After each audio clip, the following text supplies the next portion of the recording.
क्या हुस्न है, जमाल है, क्या रंग रूप है, वो भीड़ में भी जाए तो तन्हा दिखाई दे। सभी श्रोताओं को सुमन शेखावत का नमस्कार। कार्यक्रम स्वास्थ्यम में आपका बहुत बहुत स्वागत है। आज के इस लाइव कार्यक्रम का विषय है मॉनसून में त्वचा रोगों से बचाव और आज हमारे साथ हैं चर्म रोग विशेषज्ञ डॉक्टर लोकेश अनुपानी जी। डॉक्टर साहब, बहुत बहुत स्वागत है हमारे आज के इस प्रोग्राम में। जी धन्यवाद। सभी श्रोताओं को मेरा डॉक्टर लोकेश अनुपानी का नमस्कार। जी डॉक्टर साहब, आज के इस लाइव प्रोग्राम में हम आपसे बातचीत करेंगे और साथ ही हमारे श्रोताओं की कॉल्स भी हम लेंगे इसी विषय पर, और फेसबुक के माध्यम से कुछ कमेंट बॉक्स में जो सवाल आए हैं वो भी आप तक पहुंचाने की हम कोशिश करेंगे। हमारी टेलीफोन नंबर हम एक बार फिर बता देते हैं, 220 992 220 993 और STD कोड है 01509। और अब हम मुख्य विषय पर आते हैं।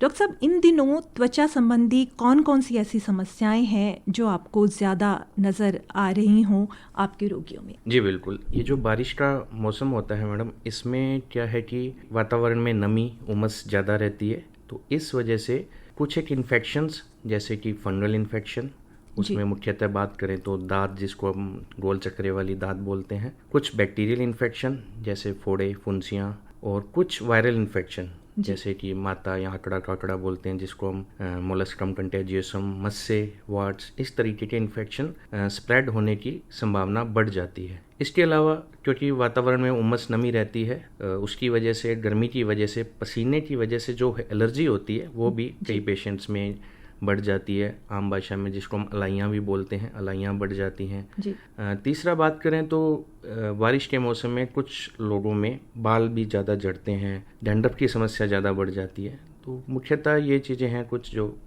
इस मौसम में बढ़ जाते हैं। जी, कुछ लक्षण अगर आप बता दें, जैसे कि फंगल इन्फेक्शन, अगर मान लीजिए किसी हम ये कहें कि किसी भी व्यक्ति को अगर फंगल इन्फेक्शन शुरू हुआ है तो क्या लक्षण दिखाई दें? देखो, फंगल इन्फेक्शन की जो शुरुआत होते हैं, सबसे पहले अपने को ये जानना पड़ेगा कि कौन सी जगह पे ज़्यादा हो सकता है। जैसा मैंने बताया, गर्मी पसीने की वजह से होता है, तो अपने शरीर में ऐसी जगह है जहाँ पर गर्मी पसीना ज़्यादा आने की संभावना रहती है, जैसे कि शरीर के कुछ फोल्ड्स होते हैं, जैसे अपन बात करें बगलों में, जांघों में, उंगलियों के बीच में, पैरों की उंगलियों के बीच में, ये ऐसी जगह होती हैं जहाँ पसीना ज़्यादा आता है, डर्ट ज़्यादा कलेक्ट हो जाता है, इकट्ठा हो जाता है, तो उस वजह से वहाँ इन्फेक्शन होने की संभावना ज़्यादा रहती है। इन जगहों पर शुरुआती लक्षणों की बात करें तो रेड स्पॉट्स बनते हैं, गोल चक्कर वाली चक्कर से बनते हैं, और उनमें इचिंग होती है, खुजली आती है, और साइड्स में अपने को स्केल्स, छिलके भी उतरते हुए दिखाई दे सकते हैं। मतलब ये जो मैंने साइड्स बताई, इनमें अगर रेड स्पॉट्स बन रहे हैं, गोल चक्कर बन रहे हैं और उनमें खुजली आ रही है, जलन हो रही है, तो ये शुरुआती लक्षण हो सकते हैं फंगल इन्फेक्शन के। जी,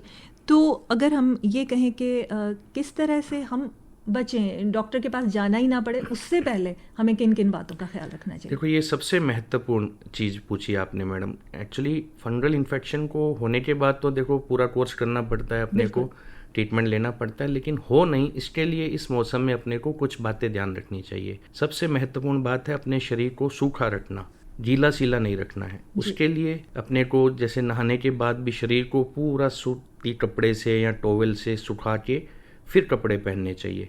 अपने इनर गारमेंट्स हैं जो वो कॉटन के होने चाहिए, ढीले सूती कपड़े पहनने चाहिए, टाइट कपड़े ऐसे मौसम में अवॉइड करने चाहिए, टाइट जीन्स, टाइट लेगिंग्स नहीं पहननी चाहिए। इसके अलावा जो मुख्यतः है, इसमें अपने को स्टेरॉइड्स वाली जो क्रीम्स हैं, कई पेशेंट्स जैसे जिनको खुजली हो जाती है तो स्टेरॉइड्स वाली क्रीम्स लगा लेते हैं, वो बिल्कुल नहीं लगानी होती है। उनसे क्या होता है, एक बार इंस्टेंट रिलीफ मिल जाता है, लेकिन बाद में पहले से ज़्यादा हो जाती है। तो मुख्यतः इन बातों का अपने को ध्यान रखना होता है। जी, हमें फेसबुक के माध्यम से ये कमेंट में जो एक संदेश मिला है, एक सवाल है, वो है सतीश अनेजा का, चंडीगढ़ सिटी से।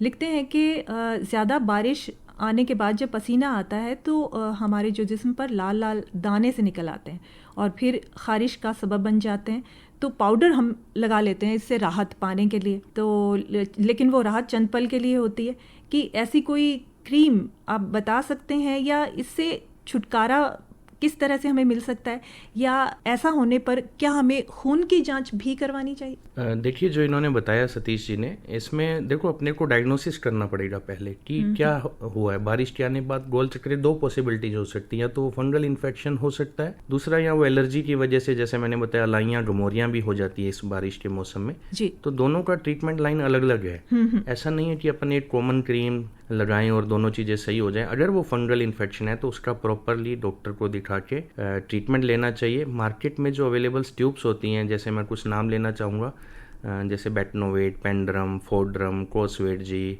लोबेट जीएम, ज़्यादातर लोग इनिशियली इन ट्यूब्स को लगा लेते हैं। अगर वो फंगल इन्फेक्शन है तो एक बार इंस्टेंट रिलीफ भी मिल जाता है, इसीलिए इन ट्यूब्स की पॉपुलैरिटी बढ़ी हुई है इन दिनों में। लेकिन अल्टीमेटली वो अपने को कहीं ना कहीं नुकसान पहुंचाती हैं। एक बार इंस्टेंट रिलीफ मिल जाता है, बाद में पहले से भी ज़्यादा फंगल इन्फेक्शन हो जाता है। स्टेरॉइड्स वाली क्रीम एक बार कैसी भी बीमारी हो उसको दबा देती हैं, लेकिन बाद में वो इन्फेक्शन पहले से भी ज़्यादा हो जाता है। और कुछ लोग इस ट्यूब्स को लगातार महीने भर तक या 1.5 महीने तक लगाते रहते हैं, तो फिर स्टेरॉइड्स के साइड इफेक्ट सामने आना चालू हो जाते हैं। जैसे कई लोगों ने महसूस किया होगा कि ट्यूब लगाने से उनकी जांघों के बीच की चमड़ी पतली हो जाती है जी, जिसे हम स्ट्राया बोलते हैं मेडिकल लैंग्वेज में, स्टेरॉइड इंड्यूस्ड स्ट्राया, यानी कि ज़्यादा स्टेरॉइड्स लगाने की वजह से जो चमड़ी के ऊपर की जो लेयर होती है वो पतली हो जाती है जी। कई लोग इस पर भी नहीं रुकते और लगाए रखते हैं, तो उससे फिर वो घाव बन जाते हैं परमानेंटली। वो ठीक करना हम डर्मेटोलॉजिस्ट के लिए भी काफ़ी मुश्किल हो जाता है। तो मेरी श्रोताओं को ये राय रहेगी कि बिना डॉक्टर के प्रेस्क्रिप्शंस के, बिना डॉक्टर की सलाह के अपने सेल्फ प्रेस्क्रिप्शन से या मेडिकल स्टोर से स्टेरॉइड्स वाली क्रीम्स का इस्तेमाल नहीं करें जी। और अगर उनको फंगस है तो एक बार कंसल्ट करके, दिखा के, और पूरा ट्रीटमेंट, पूरा जो उसका ड्यू कोर्स होता है, जो अपने को पूरा 2-3 महीने का कोर्स करना होता है, वो करना चाहिए। सीता मऊ रोड, नाटसौर, मध्य प्रदेश से ये हमारे श्रोता हैं दशरथ सेन, ये लिखते हैं कि आपने ये जो विषय रखा है अच्छा है, और इसी बात के लिए इन्होंने कहा कि बहुत सारी ऐसी जो क्रीम्स मिलती हैं जिनके साइड इफ़ेक्ट्स होते हैं। ये इनका सवाल है कि सिर्फ पानी से मुंह धोने के बाद जैसे फिटकरी अगर लगा ली जाए तो इससे कोई बुरा प्रभाव तो नहीं पड़ेगा? देखो, फिटकरी को हम मेडिकली एक चीज़ में प्रमोट करते हैं, वो है जिन लोगों को ज़्यादा पसीना आता है हाथ पैरों पे, तो हम फिटकरी वाले पानी का टकोर करने की सलाह देते हैं जी। इसके अलावा मुंह धोने के लिए तो, क्योंकि ये केमिकल ही है एक तरीके से, तो मैं सामान्यतः रूटीन में सलाह नहीं दूंगा फिटकरी के पानी से मुंह धोने की।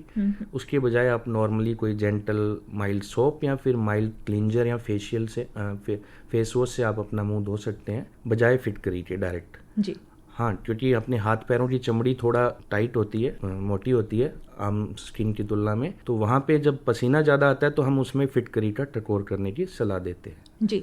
एक कॉलर हमसे जुड़ रहे हैं, कॉल लेते हैं। हेलो, नमस्कार सुमन शेखावत जी। नमस्कार, कौन बोल रहे हैं? सादुल शहर से रामकुमार रिवाड़ बात कर रहा हूँ जी। रामकुमार जी, क्या सवाल है डॉक्टर साहब से आपका? डॉक्टर साहब आपको सुन रहे हैं। बिल्कुल, सबसे पहले तो मैं डॉक्टर साहब को नमस्कार करना चाहता हूँ। नमस्कार रामकुमार जी। और डॉक्टर साहब ठीक हो आप? एकदम बढ़िया, फर्स्ट क्लास। यहाँ बताइए। बहुत सारी शुभकामनाएं आपको जी। धन्यवाद सर। एक तो मेरे क्या पिछले दिनों कोई फुंसी वगैरह हुई थी, उसमें मैं क्या है कि नीम के पानी से नहाया था 2-4 दिनों लगातार जी जी, तो वहाँ पर कालापन आ गया है। और दूसरी समस्या ये है कि सिर में खुजली आती है, सफेद बाल हो रहे हैं जी। ये 3 अलग अलग समस्याएं हो रही है रामकुमार जी आपकी। पहले मैं जानना चाहूंगा कि उस खुजली, जो आप फुंसी बता रहे हैं, उसमें कोई दर्द वगैरह तो नहीं है आपको? वो जनेऊ निकली थी, जनेऊ। अच्छा, वो फिर अलग चीज हो जाती है। हाँ, जनेऊ का क्या है, दर्द काफी समय तक रह जाता है पेशेंट्स में तो जी। तो उसमें थोड़ा सा अपने को कुछ नर्व्स को मजबूत बनाने वाली मेडिसिन लेनी होती है, अगर जिनको जनेऊ का दर्द लंबे समय तक रह जाता है उनके लिए बता रहा हूँ। बाकी रही बात आपके सिर में खुजली, तो वो ये जो बारिश का मौसम होता है, इसमें अपने थोड़ा डैंड्रफ भी बढ़ जाता है, पसीना ज़्यादा आता है, धूल मिट्टी जमा हो जाती है, तो आप हफ्ते में 2 से 3 बार शैम्पू का यूज़ करिए, mild shampoo, paraffin sulphate free shampoo use कर सकते हैं। और अगर फिर भी नहीं आराम मिला तो कुछ अपने मेडिसिन्स रहती हैं, एंटी हिस्टामिनिक्स और टॉपिकल सॉल्यूशंस रहते हैं, वो लगा सकते हैं आप। डॉक्टर साहब, एक बात और पूछना चाहूँ मैं, सरसों का जो तेल लगाता हूँ तो बाल सफ़ेद जल्दी हो जाते हैं। देखो, सफ़ेद बाल होना एक्चुअली जेनेटिक्स पे और कुछ एनवायरमेंटल फैक्टर्स में, खान पान, रहन सहन, कई सारे फैक्टर्स होते हैं। ये एक तरीके से एजिंग इफेक्ट है, किसी को 2-4 साल पहले आ जाता है, किसी को थोड़ा लेट आता है। बाकी आपका कहना कि सरसों के तेल लगाने से हो जाता है, ये सही नहीं है, क्योंकि सरसों के तेल से इसका कोई डायरेक्ट कनेक्शन नहीं है राम कुमार जी। तो अपने dietary modification biotin protein rich diet लीजिए, उसके लिए अगर ज़्यादा सफ़ेद बाल उम्र से थोड़ा पहले आ रहे हैं सप्लीमेंट्स लीजिए कुछ। जी राम कुमार जी, आपने कॉल की, बहुत बहुत धन्यवाद आपका। ये कार्यक्रम प्रसारित किया जा रहा है आकाशवाणी सूरतगढ़ के कॉटन सिटी चैनल से। डॉक्टर साहब, एक जो सवाल हमें मिला है फेसबुक के माध्यम से, श्याम मिड्ढा जी का संगरिया से, लिखते हैं कि कोई ऐसा फेस वॉश या साबुन सुझाएं जिससे हमारी त्वचा का पीएच स्तर संतुलित रहे। जो अपना फेस अलग अलग तरीके से, किसी का ड्राई होता है, किसी का ऑयली होता है, किसी का कॉम्बिनेशन वाला होता है। तो जिनका ऑयली फेस होता है उनको हम फोमिंग फेस वॉश सजेस्ट करते हैं यूजुअली, क्योंकि उनके फेस ऑयल ज़्यादा प्रोड्यूस कर रहा होता है, तो फोम जो बनता है वो उस ऑयल को एब्जॉर्ब कर लेता है, तो उनका ऑयलनेस कम हो जाती है फेस की। और जिनका फेस ड्राई होता है, सेंसिटिव स्किन होती है जिनकी, उनको फोमिंग फेस वॉश की बजाय क्लींजर्स यूज़ करने चाहिए, माइल्ड क्लींजर्स जिनको हम बोलते हैं। वो केमिकल फ्री होते हैं, मतलब उनमें सल्फेट पैराबिन नहीं होता है, जो कि फेस को कहीं ना कहीं नुकसान पहुंचाते हैं। तो श्याम मिड्ढा जी को मैं बताना चाहूँगा, अगर उनका फेस ड्राई है तो वो माइल्ड क्लींजर्स मार्केट में अवेलेबल रहते हैं, वो कोई भी अच्छे ब्रांड्स का यूज़ कर सकते हैं। और अगर ऑयली फेस है तो आप फोमिंग फेस वॉश आते हैं सैलिसिलिक एसिड वाले, ग्लाइकोलिक एसिड वाले, तो वो यूज़ कर सकते हैं। जी, एक कॉलर हमसे जुड़ रहे हैं। हेलो सुमन शेखावत जी, नमस्कार। नमस्कार। और कार्यक्रम प्रमुख नवीन सिसोदिया जी का बहुत बहुत धन्यवाद कि ऐसा प्रोग्राम आप दे रहे हैं और बहुत अच्छा लग रहा है जी। आप बोल कौन रहे हैं? विनोद बारासा निवेदन कर रहा हूँ। जी विनोद जी, क्या सवाल है आज के विषय पर? धन्यवाद आपका, आप हमसे जुड़े। हाँ जी, तो मेरे एक छोटा लड़का है जी, तो उसकी त्वचा पर खुजली होती रहती है, तो ट्रीटमेंट उसका गंगानगर से चल रहा है, तो फिलहाल तो वो सही है जी। पर वो शरीर पर जो निशान से रह गए हैं अभी तक, तो मैं डॉक्टर साहब से पूछना चाहता हूँ वो निशान साफ नहीं हो रहे। जी डॉक्टर साहब। हाँ जी, ये बहुत आम समस्या रहती है। कोई भी अपने शरीर पर खुजली होती है, उसका खुजली वाला पार्ट तो जल्दी ठीक हो जाता है, 2-3 महीने अपन ट्रीटमेंट लेते हैं, पर उसके बाद हम उसको मेडिकल लैंग्वेज में पोस्ट इन्फ्लामेटरी हाइपर पिगमेंटेशन बोलते हैं, जिसको आप निशान कह रहे हैं, वो रह जाते हैं। वो थोड़ा सा जिद्दी किस्म के होते हैं विनोद जी, वो धीरे धीरे वक्त के अनुसार भी कुछ कम होते रहते हैं, और कुछ ऐसी मेडिसिन रहती है, आप जिन डॉक्टर साहब से भी आपका ट्रीटमेंट चल रहा है, आप उनसे एक बार डिस्कस करेंगे, तो वो कुछ ऐसी मेडिसिन होती हैं जो निशानों को, ट्यूब्स क्रीम्स आती हैं क्रीम फॉर्म में, जो निशानों को धीरे धीरे कम कर देती हैं। लेकिन उसमें थोड़ा पेशेंस रखना पड़ता है, धैर्य रखना पड़ता है। निशान धीरे धीरे जाते हैं, तो आप अपने अगली बार जब डॉक्टर साहब के पास जाएं तो उनको बता दीजिएगा कि खुजली तो सही हो गई है, अब निशान कम करने वाली मेडिसिन स्टार्ट कर दें। विनोद जी, आपको सलाह मिल गई डॉक्टर साहब की, शुक्रिया आपका। जी धन्यवाद बहन जी। डॉक्टर साहब, जैसे कि इन्होंने अपने बच्चे की एक समस्या हम तक पहुंचाई, तो ख़ासकर इन दिनों में, इस बारिश के मौसम में, जो बच्चों में फोड़े फुंसियाँ जो है वो ज़्यादा देखने को मिलती है, क्या कारण है? बिल्कुल, एक्चुअली क्या होता है कि बच्चों की स्किन थोड़ा सेंसिटिव ज़्यादा होती है। दूसरा, बच्चों में इम्यून सिस्टम अभी डेवलप हो रहा होता है पूरी तरीके से, जो इम्यूनिटी है वो अभी डेवलप नहीं हुई होती है, तो इसलिए बच्चे सेंसिटिव होते हैं। इस मौसम में मैंने जैसा बताया, कोई भी संक्रामक रोग है उसके स्प्रेडेबिलिटी यानी कि उसके फैलने की संभावना बढ़ जाती है जी। तो इसके लिए बच्चों को थोड़ा साफ सफाई का विशेष ध्यान रखना चाहिए अपने को। डेली नहलाएं, वही जो मैंने बताया, साबुन से नहाने के बाद शरीर को पूरा सुखाएं, फिर कपड़े पहने, सूती इनर वियर्स भी पहने, साफ सफाई का ध्यान रखें, नाखून छोटे रखें। एक्चुअली क्या है कि बच्चों के नाखून बड़े होते हैं, उनमें गंदगी होती है, जैसे ही खुजली वगैरह कहीं होती है वो खुजली करते हैं, वो नाखून वहाँ चुभ जाता है और उसके बाद फिर वहाँ फोड़ा फुंसी सेकेंडरी इन्फेक्शन हो जाता है जी। तो ये भी एक पॉसिबिलिटी रहती है। डाइट अच्छे रखें बच्चों की, संतुलित आहार दें, पानी ज़्यादा से ज़्यादा पिलाएं ताकि उनकी इम्यूनिटी संतुलित आहार की वजह से बनी रहे। साफ सफाई मेन इसमें सबसे ज़्यादा इम्पोर्टेंट है जी। अगर हम ग्रामीण इलाके की बात करें तो वहाँ पर जैसे बच्चों को हम बारिश के पानी में नहाते हुए देखते हैं, तो ये भी एलर्जी का कारण बन सकता है? नहीं, देखो, बारिश के पानी में नहाना कोई दिक्कत नहीं है, नहाएं।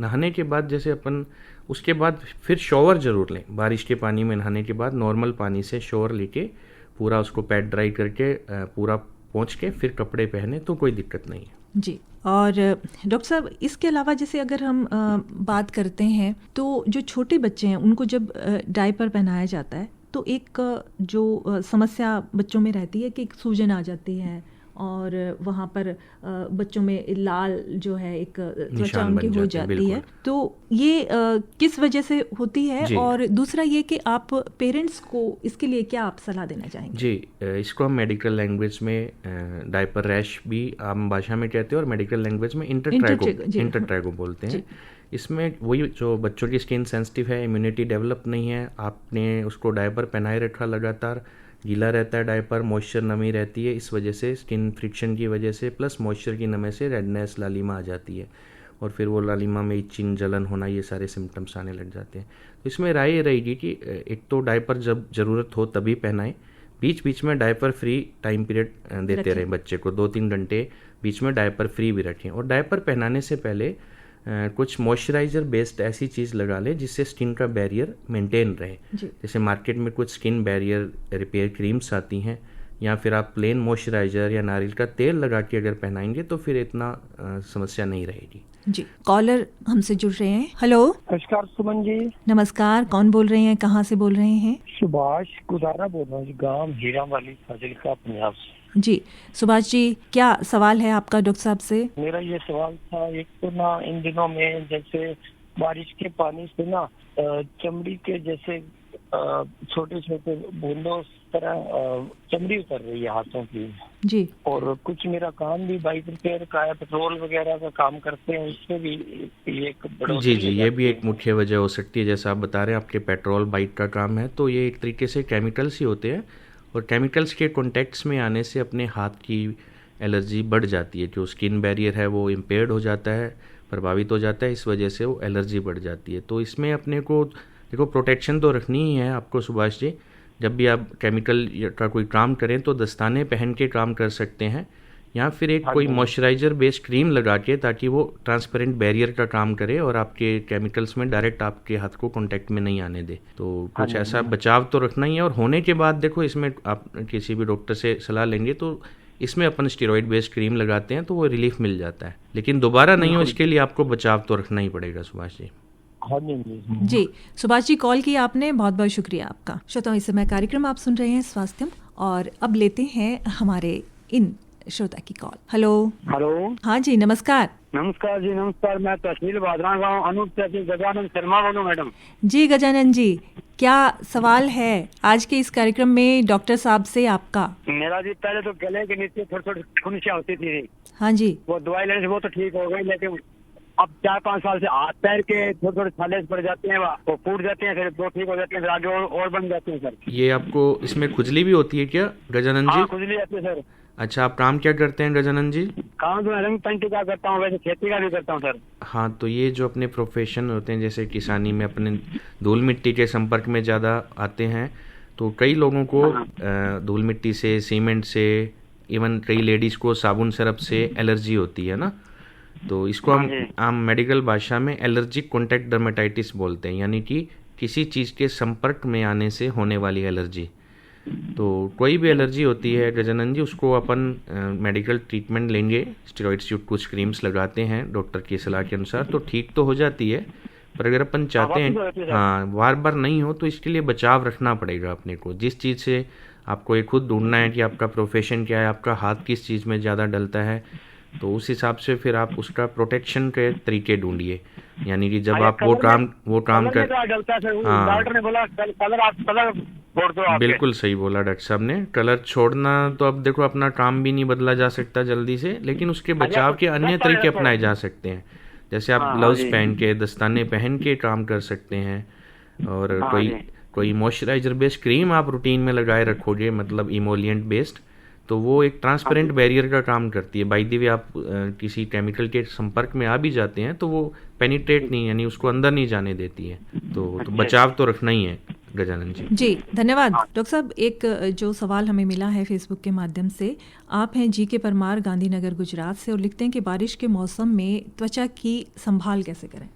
बिल्कुल, नटशेल में बताऊं तो 3-4 मुख्य बातें हैं जो अपने 1-2 तो डिस्कस कर चुके हैं। शरीर को सूखा रखना है, ड्राई रखना है। पसीने को देखो आने से नहीं रोक सकते इस मौसम में, लेकिन पहुंचना अपने हाथ में होता है।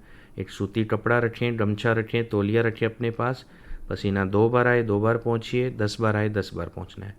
नंबर 2, अपना साबुन, तौलिया, कपड़े अलग रखने हैं, क्योंकि बारिश में ये जो मैंने बताया इन्फेक्शन सारे संक्रामक होते हैं, एक से दूसरे में फैलने वाले होते हैं, चाहे वो बैक्टीरियल हो, चाहे वो वायरल हो, चाहे वो फंगल हो।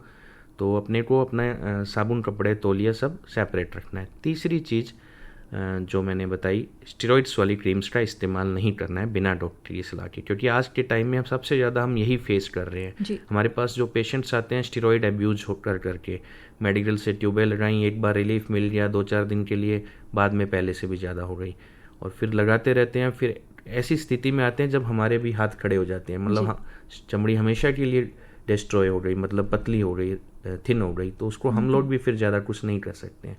तो इसलिए अभी अवेयर करना आप लोग, इस प्रोग्राम के माध्यम से मैं सभी को अवेयर करना चाहूँगा कि इस तरीके से अपने स्टेरॉइड्स वाली क्रीम्स का इस्तेमाल कभी भी डॉक्टर की सलाह के बिना नहीं करें। जी, श्रोताओं तक ये बात पहुँच रही है। कॉल लेते हैं डॉक्टर साहब। हेलो। हाँ जी, नमस्कार सुमन जी। नमस्कार, कौन बोल रहे हैं, कहाँ से? बिल्लू सूद बोल रहा हूँ जी, मंडी केसरी शेरपुर से। जी बिल्लू जी, क्या सवाल है? सवाल तो जी जैसे अपने गोडे होते हैं ना, गोडे, घुटने। हाँ, घुटने का जो नीचे वाला हिस्सा होता है ना, पोला पोला पिली है जिनको बोलते हैं, उनके ऊपर खारिश आती है, कई बार इतनी आती है तो जैसे ऐसा लगता है काट फेंक दें इनको। ओहो जी जी। तो फिर मैं सरसों का तेल लगाता हूँ तो फिर कुछ आराम तो जरूर मिलता है जी बिल्लू जी। समस्या 3-4 साल से है जी। हाँ, ये बेसिकली आपको एलर्जी हो सकती है, जो घुटनों के नीचे अपने जो काफ मसल्स होती हैं वहाँ पे अपने पेन, वहाँ पे आपको खुजली होती है। एक्चुअली क्या है, इस जगह पे पसीना, डस्ट पार्टिकल्स और धूल मिट्टी के कांटेक्ट में आने से एलर्जी उत्पन्न हो जाती है अपने इस टांगों वाले एरिया में। तो नारियल का तेल लगाओगे वो प्रिवेंटिव रूप में सही है बचाव के लिए, लेकिन होने के बाद अपने को थोड़ा सा आप डॉक्टर से सलाह लेके कोई स्टेरॉइड बेस्ड क्रीम लगाओगे या फिर चेक करवा के वो अपने हिसाब से कोई एंटी हिस्टामिनिक्स मेडिसिन देंगे तो आपको ठीक तो हो जाएगी। बचाव के लिए आप नारियल का तेल लगा सकते हैं रूटीन में, कोई दिक्कत नहीं। हाँ ठीक है, वो भी लगाते हैं कभी कभार, लेकिन उससे आराम जरूर मिलता है। लेकिन ये समस्या, हाँ, समस्या के लिए फिर आपको थोड़ा धूल मिट्टी से, पसीने से बचाव रखना है, सूती कपड़े पहनने हैं ताकि गर्दन, जैसे गर्दन होती है अपनी, हाँ जी हाँ जी, गर्दन के खिड़की बनी हुई है, कई बार वो जैसे ट्यूब वगैरह लगाते हैं, नारियल के तेल लगाते हैं, वो ठीक हो जाती है, लेकिन वो उभरती है। हाँ वही, मतलब पसीने को आने से रोकें, आप गीला नहीं रखें। आप गर्दन ऐसा एरिया अपनी बॉडी का जहाँ पसीना, डस्ट, धूप तीनों का एक्सपोजर होता है, तो इसको बचाव रखना है अपने को इन तीनों चीजों से ना। डॉक्टर साहब को प्यार भरी नमस्कार जी, धन्यवाद जी, शुक्रिया। डॉक्टर साहब, जैसे कि गीले कपड़े, जैसे इसी विषय पर हमारी बात हो रही है कि नमी जो है वो शरीर पर नहीं रहनी चाहिए, सूखा होना चाहिए। तो कहीं बाहर से आए बारिश के मौसम में, कपड़े थोड़े गीले हैं, कुछ जूते कहीं गीले हो गए, उसके बाद में उनको अगर ना सुखाया जाए और नम उस अवस्था में उसको पहन लिया जाए तो किस तरह की समस्याएं और हो सकती हैं? जी, सबसे मुख्य तो फंगल इन्फेक्शन की पॉसिबिलिटी, जैसा हम डिस्कस किया जी, है ना। जूते आपके भीगे हुए हैं तो पैरों के जो उंगलियों के बीच वाली जगह होती है वहाँ पे टीनिया पेडिस बोलते हैं, फंगल इन्फेक्शन होने की संभावना सबसे ज़्यादा बढ़ जाती है जी। और वही गोल चक्कर वाली दाद हो सकती है आपकी बॉडी पर। और उसके अलावा पसीने की वजह से कई लोग पसीने के बाद अगर थोड़ा उमस में आप अपन चले गए बारिश के भीगने के बाद उमस वाले एटमॉस्फेयर पे या धूप में, तो फिर वो पसीने की वजह से एलर्जी वाले दाने हो जाते हैं जी। उनमें भी खुजली आती है, ऐसा लगता है सुइयां चुभ रही हैं, टांटे चुभ रहे हैं। कई पेशेंट्स की कंप्लेन होती है कि शरीर के अंदर दाह सी लग रही है, टांटे सुइयां सी चुभ रही हैं, तो वो सारा हम उसको स्वेट डर्मेटाइटिस बोलते हैं, पसीने की वजह से एलर्जी। तो ये भी एक संभावना बनती है। इसके अलावा अलाइयाँ निकल जाती हैं, है ना, प्रिकली हिट बोलते हैं हम उसको। तो ये सारे मुख्यतः यही। जी, कॉल लेते हैं। हेलो। नमस्ते। नमस्कार।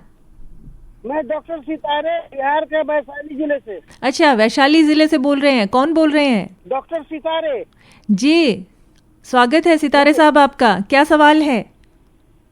रिंग वर्म हो जाता है हर साल बरसात के समय में। अच्छा, रिंग वॉर्म हो जाते हैं? जी बिल्कुल डॉक्टर सितारे जी, ये बिल्कुल वही जिसकी अपन बात कर रहे हैं इतनी देर से, फंगल इन्फेक्शन ही होता है। तो अपने को गीले सिलेपन से बचाव रखना है, वही बार बार रिपीट कर रहा हूँ, सूती कपड़े पहनने हैं, साबुन तौलिया कपड़ा अपना अलग रखना है और स्टेरॉइड्स वाली क्रीम्स नहीं लगानी। ये चीजें 3-4 चीजें तो सब श्रोताओं को रट जानी चाहिए जी। सही है जी। सुंदर सलाह के लिए बहुत धन्यवाद देता हूँ, भगवान आप लोगों को निरोग रखे। जी शुक्रिया, बहुत बहुत शुक्रिया आपका। कार्यक्रम स्वास्थ्य में सब श्रोताओं का एक बार फिर से हम स्वागत करते हैं। डॉक्टर साहब, एक कॉमन सवाल है कि, और ख़ास तौर से महिलाओं की तरफ से, कि इस जो मौसम में स्किन केयर हम कैसे करें, किन स्टेप्स में? जी बिल्कुल, देखिए हर मौसम में स्किन केयर ज़रूरी होती है। आपका day care skin care routine एक फिक्स होना चाहिए, जिसमें अपने को हर एक आइडियल स्किन केयर में अपने को एक माइल्ड क्लींजर, फेस वॉश जिसको कह सकते हैं अपन, मुंह धोने के लिए, ताकि जो एक्सेसिव डर्ट, पसीना की वजह से जो अपने लेयर बनी है वो उसको रिमूव कर सकें अपन। और फेस वॉश करने के बाद आप एक मॉइस्चराइज़र लगा सकते हैं फेस पर, और एक सनस्क्रीन एक हर स्किन केयर रूटीन का हिस्सा होना ही चाहिए आज के दिन में, क्योंकि हम ज़्यादातर देखते हैं जो भी हमारे फेस पे, चाहे वो डलनेस है, चाहे वो पिगमेंटेशन है, चाहे वो प्री मैच्योर एजिंग इफेक्ट है, झुर्रियाँ पड़ रही हैं उम्र से पहले, ये सारे जो यूवी रेज की वजह से होता है जी। अगर तेज धूप के संपर्क में हम आते हैं तो जी, UV rays actually ultraviolet rays जिसको हम बोलते हैं, पराबैंगनी किरणें, वो उससे बचाने के लिए अपने, क्योंकि ये स्किन को अपने मेलेनिन ज़्यादा प्रोड्यूस करते हैं, तो उस वजह से स्किन जल्दी पिगमेंटेड हो जाती है, आपकी झुर्रियाँ आ जाती हैं, एजिंग इफेक्ट पहले से ज़्यादा दिखने लग जाता है। तो इसको प्रिवेंट करने के लिए सनस्क्रीन डे केयर रूटीन का हिस्सा होना चाहिए आपका। कोई भी सनस्क्रीन कितने भी SPF की हो 2-3 घंटे तक इफेक्टिव रहती है। तो ज़्यादातर लोग सनस्क्रीन लगाते तो हैं, पर 1 या 2 बार लगाते हैं, ज़्यादा से ज़्यादा 1 बार ही लगाते हैं, कई लोग ज़्यादा 2 बार लगाते हैं, लेकिन उससे पूरी तरह से प्रोटेक्शन मिल नहीं पाता है। तो हम जो एडवाइस देते हैं पेशेंट्स को कि सनस्क्रीन कम से कम 3 से 4 बार लगनी चाहिए, हर 2 से 3 घंटे बाद आपको रिपीट कर लेनी चाहिए होती है, वो एक आइडियली सही रहता है मतलब। और जब जैसे आपने कोई स्विमिंग पूल में गए या बाहर पसीने की वजह से हो, तो उसको तुरंत फिर रीअप्लाई कर लेना होता है। ऐसा नहीं सोचना होता है कि हम बाहर अंदर जाएं तभी सनस्क्रीन लगाएं। ज़्यादातर लोगों में ये मिथ रहता है कि हम बाहर जाएं, आउटडोर एक्टिविटीज़ करें तभी सनस्क्रीन लगाएं। घर पे रहना है तो भी यूवी सनस्क्रीन लगानी चाहिए, क्योंकि यूवी रेज देखो, ये bulb, TV, mobile, laptop, even आपके किचन की आग से जो लेडीज काम करती है उनसे भी निकलती है कहीं ना कहीं, तो वो नुकसान पहुंचाती हैं। तो घर पे रहें तो भी सनस्क्रीन लगानी होती है, बाहर जाएं तो लगानी है ही है। उसके अलावा एक्स्ट्रा आपको कोटिंग और फेस पे मास्क या कवर कर लेना चाहिए होता है जी। और नाइट में आपको स्किन केयर में एक माइल्ड कोई एक्सफोलिएटिव एजेंट जैसे रेटिनॉल सीरम्स आते हैं, है ना, या कोई विटामिन C बेस्ड, वो फेस के अकॉर्डिंग होता है, वो सारा आप जो भी आप अपने डॉक्टर से राय लेंगे तो वो आपको सजेस्ट कर देंगे। नाइट में एक सीरम हो गया, डे में आपका face wash, moisturiser, then sunscreen दिन में 3 से 4 बार, और मॉइस्चराइजर और फेस वॉश आप 2 बार कर लें तो सफिशिएंट रहेगा, मॉर्निंग में एंड इवनिंग में जी। महत्वपूर्ण जानकारी आपने दी डॉक्टर साहब। इसके अलावा जैसे एक सवाल और होता है कि क्या खान पान का प्रभाव भी पड़ता है? जी बिल्कुल, संतुलित आहार का बहुत इम्पोर्टेंट रोल है अपने फेस के लिए, अपनी स्किन की हेल्थ के लिए भी। एंटीऑक्सीडेंट रिच डाइट्स लेनी चाहिए अपने को, अगर अपन चाहते हैं कि अपने के फेस पे ग्लो बना रहे, तो विटामिन E, विटामिन C जो कि पोटेंट एंटीऑक्सीडेंट्स हैं जी। इवन ग्लूटाथियोन एक ऐसा मॉलिक्यूल होता है जो कि बहुत मोस्ट पोटेंट एंटीऑक्सीडेंट्स हैं। तो ये ज़्यादातर ये जो मैं बता रहा हूँ मॉलिक्यूल्स, ये अपने को फ्रेश फ्रूट्स में, जूसेस में, सीजनल फ्रूट्स लें, सीज़न के हिसाब से कंज्यूम करें, जैसे नारंगी, मौसमी, आंवला, ऐसे फ्रूट्स में ये विटामिन C बहुतायत में पाया जाता है, और ये अपने ज़्यादा कंज्यूम करेंगे तो अपना फेस ग्लो करेगा, स्किन अच्छी रहेगी, हेल्दी स्किन रहेगी जी। नींबू पानी, जी बिल्कुल, नींबू पानी, नारंगी, मौसमी, ये सब काफ़ी, और सीजनल फ्रूट्स का आप भरपूर उपयोग करें जी। इसके अलावा हरी पत्तेदार सब्जियां, जैसे मैंने बताया, बायोटिन प्रोटीन, जो कि नेल्स और बालों की हेल्थ के लिए biotin protein must have components रहते हैं। ये रॉ मटेरियल्स होते हैं अपने बालों के लिए, नेल्स के लिए। अगर अपने को नेल्स बाल अच्छे चाहिए तो फिर अपने को बायोटिन प्रोटीन रिच डाइट ज़्यादा लेनी है जी। प्रोटीन में अपन दूध, दही, सोयाबीन, दालें, ये ज़्यादा से ज़्यादा खा सकते हैं जी जी। कॉलर जुड़ रहे हैं हमसे। हेलो, नमस्कार जी। शेखावत जी नमस्कार।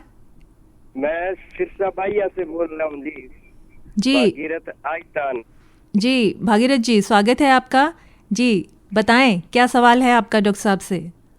सर जी, मेरा ये सवाल है जी, जब भी मैं ना सेव करता हूँ, हाँ जी, तो मेरे मुंह पर सेव करने के बाद में खारिश आने लग जाती है जी जी।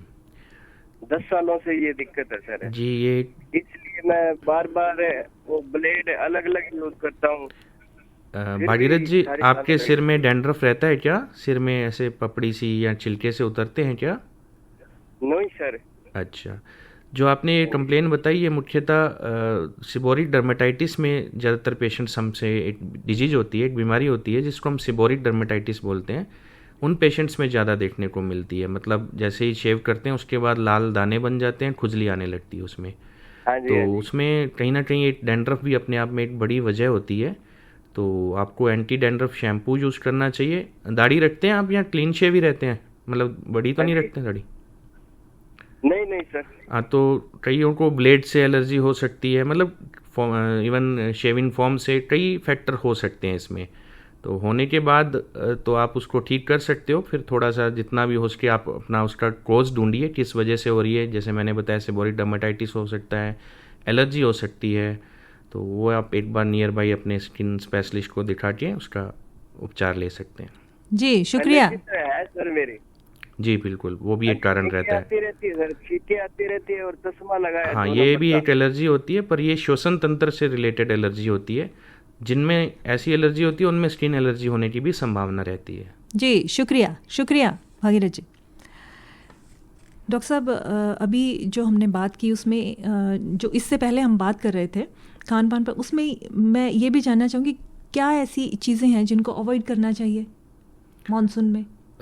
जैसे हम ये बोलते हैं कि ज़्यादा ऑयली तो हम हर वक्त ही जी देखो, न हर खाना चाहिए। डिजीज़ के हिसाब से कुछ एक कॉन्ट्राइंडिकेशंस होते हैं। जैसे एक्नी प्रोन स्किन होती है जिनको पिंपल्स बोलते हैं, हम उनको थोड़ा सा ऑयली स्पाइसी चीज़ें और मीठी चीज़ें अवॉइड करने के लिए बोलते हैं। ऐसी चीज़ें जिनका ग्लाइसेमिक इंडेक्स ज़्यादा होता है, यानी कि मीठी ज़्यादा होती है, वो चीज़ें अवॉइड करनी होती है, क्योंकि ऐसी एनवायरनमेंट में फिर बैक्टीरिया ज़्यादा अच्छे से पनपते हैं, फेस पे पिंपल्स होने की संभावना बढ़ जाती है। जी। डेयरी प्रोडक्ट्स भी, कई लोगों को डेयरी प्रोडक्ट्स की वजह से भी एक्नी होने की संभावना बढ़ जाती है। इसके अलावा देखो, जिनको कईयों को एलर्जी होती है, अर्टिकेरिया होता है, तो उसमें बहुत सारे लोगों को खाने पीने में खटाई और बेसन वाली चीज़ों से ज़्यादा अर्टिकेरिया होने की संभावना रहती है। एलर्जी दफ्फड़ बन जाते हैं, जिसको हम आम भाषा में बोलते हैं, मोटे मोटे शरीर पर लाल रंग के चकत्ते बन जाते हैं। जी। उसमें हम इन पेशेंट्स को थोड़ा खटाई वाली चीज़ें जैसे कि दही, नींबू, इमली, टमाटर और बेसन, चने की दाल से जो भी चीज़ें बनती हैं, कढ़ी, पकौड़ा, समोसा, कचौरी, ऐसी चीज़ें अवॉइड करने की सलाह देते हैं। तो ये बीमारी दर बीमारी डिपेंड करता है। जी बिल्कुल। जी डॉक्टर साहब, जो सवाल हमें मिला है फेसबुक के माध्यम से, ये हैं हमारे, इन्होंने लिखा है कि कुछ स्टूडेंट बच्चे हैं, ये दशरथ सेन जी ने लिखा है कि वो जब घर पर शेव बनाते हैं तो फुंसियाँ हो जाती हैं, लेकिन जब दुकान पर आकर या कोई सलून में आकर जब शेविंग करवाते हैं तब फुंसियाँ नहीं होती। तो क्या वजह है इसकी? देखो, फॉलिकुलाइटिस एक टर्म होती है जिसमें जो बाल की जो जड़ होती है उसमें बैक्टीरियल इन्फेक्शन हो जाता है। वो अनहाइजीनिक कंडीशंस की वजह से हो जाता है। जब आप कोई अनहाइजीनिक एक ब्लेड से दूसरी तीसरी बार शेव करते हो या फिर कोई अनहाइजीनिक मटेरियल यूज़ करते हो फेस पे, तो उससे वो बालों की जड़ों में बैक्टीरिया पस पड़ जाता है, फॉलिकुलाइटिस हो जाता है, बाल की जड़ का इन्फेक्शन हो जाता है। कई बार अपन उल्टी सीधी शेव कर लेते हैं, डायरेक्शन का ध्यान नहीं रखते हैं, तो बाल की जड़ उल्टी साइड में ग्रो कर जाती है, वो स्किन के अंदर की तरफ ग्रो कर जाती है, उससे भी फॉलिकुलाइटिस हो जाता है। जी जी जी। जिसको हम स्यूडो फॉलिकुलाइटिस बार भी बोलते हैं। तो हाइजीन का इसमें आप प्रॉपर ध्यान रखिए दशरथ जी। जी डॉक्टर साहब, इस मौसम में एक ख़ास समस्या और है, वो है बालों का झड़ना। जी बिल्कुल। जी, क्या कारण है? जी बिल्कुल, आपने सही सवाल किया है। इस मानसून के जो मौसम में हमारे पास हेयर फॉल के पेशेंट्स काफ़ी बढ़ जाते हैं। इन दिनों में ज़्यादातर लोगों की कंप्लेन होती है कि ज़्यादा बाल झड़ रहे हैं जैसे ही मानसून चालू हुआ है। तो ये एक नेचुरल प्रोसेस है, इसमें अपने को पैनिक नहीं होना है, स्ट्रेस नहीं लेना है। ये इसको आप ठीक इस तरह से समझिए कि जैसे पतझड़ के मौसम में पत्ते झड़ते हैं, दोबारा पत्ते आ जाते हैं जैसे ही मौसम अनुकूल होता है, ठीक ऐसे ही जैसे मानसून के मौसम में हेयर साइकिल कंप्लीट हो रहा होता है। हेयर की जो 4 फेजेज होती हैं, एनाजन, कैटाजन, टीलोजन, एक्सोजन। तो जो टीलोजन फेज में हेयर्स होते हैं वो एक बार शेड होते हैं, उसी जड़ में नया बाल आ जाता है। तो इसके लिए स्ट्रेस लेने की जरूरत नहीं है। हाँ, अगर आपके देखिए 50 से 100 तक बाल झड़ना बिल्कुल नॉर्मल प्रोसेस है। अगर आपके 100 से ज़्यादा बाल झड़ रहे हैं या आपके बहुत ज़्यादा सिर में डैंड्रफ है, खुजली आ रही है, या कोई अचानक से बाल बहुत ज़्यादा पतले हो रहे हैं, आपकी हेयर लाइन रिसीड कर रही है, पीछे की तरफ जा रही है, तो फिर आपको डॉक्टर्स को कंसल्ट करके ट्रीटमेंट उसका जो मेन कारण क्या है डायग्नोसिस करवाना ज़रूरी होता है। वरना रूटीन में 50-100 बाल झड़ना मानसून में बिल्कुल नॉर्मल प्रोसेस है, उसके लिए पैनिक होने की ज़रूरत नहीं। और इवन स्ट्रेस कई लोग ले लेते हैं, तो स्ट्रेस अपने आप में एक मेन फैक्टर रहता है हेयर फॉल का, और भी ज़्यादा, तो स्ट्रेस की वजह से और ज़्यादा झड़ते हैं, तो स्ट्रेस नहीं लेना है बिल्कुल भी। जी डॉक्टर साहब, आपके इस जवाब से ख़ास तौर पे महिलाओं को बहुत संतुष्टि मिली होगी, क्योंकि हम लोगों को ये चिंता बहुत ज़्यादा हो जाती है कि हाँ बाल झड़ गए हैं, पतले हो गए हैं, लेकिन एक समय के बाद में वो फिर से बिल्कुल बिल्कुल। प्रोग्राम हम पेश कर रहे हैं स्वास्थ्यम, और आज हमारे साथ हैं डॉक्टर लोकेश अनुपाणी जी। और डॉक्टर साहब, जो फेसबुक के माध्यम से जो सवाल हमें मिला है वो है सुमन मिड्ढा जी का। आपने लिखा है कि डॉक्टर साहब 50 की उम्र के बाद चेहरे की त्वचा की चमक कम होने लगती है, तो कोई ब्लीच फेशियल के अतिरिक्त भी कोई उपाय हमें बताएं। जी बिल्कुल। 50 के बाद जो है सुमन जी, अपने को अपनी स्किन केयर रूटीन की मतलब अप्लाई करना बहुत ज़्यादा ज़रूरी हो जाता है। स्किन की केयर करना, देखो एक खान पान का तो ध्यान रखना ही है अपने को। खाने पीने में जैसा मैंने बताया एंटीऑक्सीडेंट रिच डाइट लेनी होती है अपने को।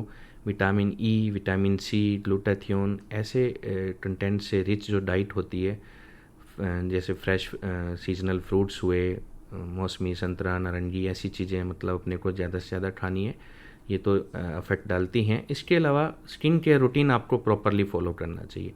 रेटिनॉल सीरम्स का नाइट में जो है काफ़ी अच्छा यूज है अपने को प्री मेच्योर एजिंग को और रिंकलिंग को रोकने के लिए। जो अपने कहते हैं कि यूथफुलनेस बनी रहे, अपनी झुर्रियाँ कम दिखें अपने चेहरे पर, तो नाइट में आप रेटिनॉल सीरम्स यूज़ कर सकते हैं।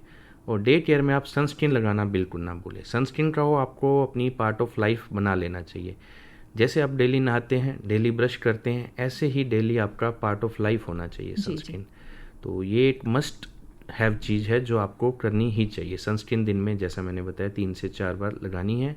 नाइट में आप रेटिनॉल सीरम्स यूज़ कर लीजिए, मॉइस्चराइज़र दिन में यूज़ कर सकते हैं। और बाकी आप जो भी इंडिकेशन है आपका फेस में कुछ पर्टिकुलर, तो वो आप फिर डॉक्टर से राय करके आप उसके कंटेंट को इंक्लूड कर सकते हैं। जी, नेकीराम जी बांसीवाल का सवाल है कि डॉक्टर साहब हमारे जो थाइज़ हैं उस पर जो कट लग जाते हैं इस मौसम में, तो क्या करें, इसके लिए क्या इलाज? जी, इसको आम भाषा में लागे लगना भी बोलते हैं कई लोग। एक्चुअली क्या है कि फ्रिक्शन की वजह से, गर्मी पसीने की वजह से, फ्रिक्शन की वजह से ये बहुत कॉमन साइट होती है अपने, जहाँ पे रेडनेस, इचिंग, जलन सी हो जाती है। तो होने के बाद आप डॉक्टर्स की राय से कुछ मेडिकल ऑइंटमेंट्स लगा सकते हैं, क्रीम्स लगा सकते हैं। होए नहीं, इसके लिए आपको थोड़ा सा वही पसीने से बचाव रखिए और सूती कपड़े पहनिए ताकि पसीना जो है एब्जॉर्ब होता रहे। और इसके अलावा अगर बहुत ज़्यादा फ्रिक्शन हो रहा है तो आप मॉइस्चराइज़र लगा सकते हैं ताकि उसमें फ्रिक्शन कम से कम हो। जी डॉक्टर साहब, एक ये भी कहा जाता है कि जैसे नीम है, हल्दी है, एलोवेरा है, ये लगाने से स्किन जो है वो बहुत अच्छी हो जाती है, क्या कहेंगे आप? जी, मैं इसको थोड़ा सा इस बात को काटना चाहूँगा। एक्चुअली ये जो अपने कई लोग हैं जो डेली रूटीन कुछ भी घरेलू नुस्खे अपनाते रहते हैं, कभी हल्दी लगा ली, कभी टूथपेस्ट लगा लिया, कभी उपटन लगा ली, तो इनसे देखो कई बार हो सकता है कुछ ना भी हो, लेकिन कई बार हमारे पास इरिटेंट कॉन्टैक्ट डर्मेटाइटिस करके पेशेंट्स आते हैं, यानी कि इन चीज़ों की वजह से एलर्जी हो जाती है। तो इनका कोई एज कोई साइंटिफिक तो नहीं है, हो सकता है किसी को नहीं भी रिएक्शन करे, पर मेरे हिसाब से अवॉइड करने चाहिए, नहीं लगाने चाहिए घरेलू नुस्खे। इसकी बजाय आप कोई अगर आपको कोई कंसर्न है स्पेशल, तो आप नियर बाई डॉक्टर को दिखा के अपनी राय ले सकते हैं। जी, और आखिर में मैं सवाल करना चाहूँगी डॉक्टर साहब आपसे कि मॉनसून में हेल्दी और इन्फेक्शन फ्री स्किन के लिए श्रोताओं को आप क्या टिप्स देना चाहेंगे? मैं 4-5 मुख्य बातें बताना चाहूँगा जो अपन मुख्यतः डिस्कस भी कर चुके हैं इस पूरे प्रोग्राम में। जी। शरीर को गीला रखें, सूखा रखें, स्वच्छ रखें, साफ रखें, जो साबुन तौलिया कपड़े अपने अलग अलग रखें, और मेडिकल वाली स्टेरॉइड्स वाली क्रीम्स का कम से कम यूज़ करें। हेल्दी भोजन लें, पानी ज़्यादा से ज़्यादा पिएं, संतुलित आहार लें। यही बिल्कुल। जी, शुक्रिया डॉक्टर साहब, आपने बहुत महत्वपूर्ण जानकारी हमें दी। और डॉक्टर साहब शुक्रिया हम आपको देते हैं। तो श्रोताओं, आज के इस स्वास्थ्य कार्यक्रम में हमने डॉक्टर लोकेश अनुपाणी जी से बातचीत की और आज के इस कार्यक्रम में हमें तकनीकी सहयोग मिला कप्तान सिंह, जितेंद्र गर्ग और ओम प्रकाश वर्मा का। कार्यक्रम के संयोजक और प्रस्तुतकर्ता थे नवीन सिसोदिया। और सुमन को इस बात के साथ अनुमति दीजिए कि सोच लेगा तू तो तेरी रज़ा हो जाऊंगा, मैं फ़कीरों की दुआ का सिलसिला हो जाऊंगा, नूर तेरा आ रहा है मेरे चेहरे पर नज़र, इससे ज़्यादा ए खुदा मैं और क्या हो जाऊंगा। नमस्कार।